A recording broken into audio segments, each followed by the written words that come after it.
Well, although those protests did kick off on Friday, the situation that has been ongoing in Iran is blurry, and that's because of an internet outage that has occurred.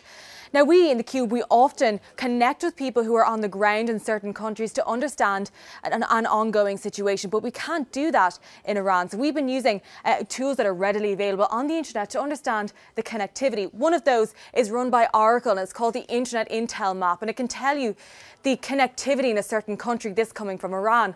And they noted that on November 16th at about 7 p.m. there was a drop in connectivity, and that has continued on and is still ongoing, that drop in connection.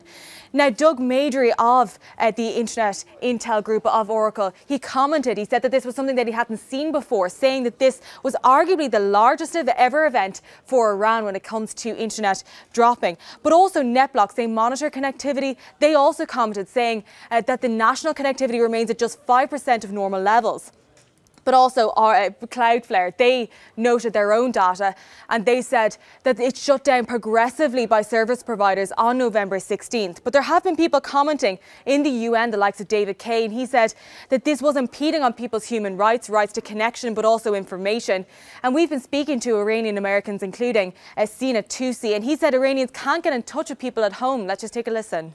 You know, it's been immensely difficult to contact our loved ones back home right now. And usually, me personally, I use WhatsApp or, even Skype or some of these other apps like Viber, but all of these apps are not, people can't access them right now. So it's very disconcerting. Most people have lost communication with their loved ones for the past several days.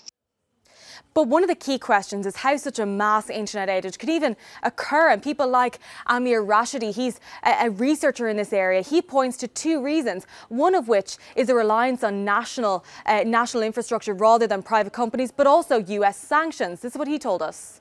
Imagine if the US policy continue for the next 3 years and Iran finish this development, and then in the next 3 years, they don't even need that 7% of internet connectivity.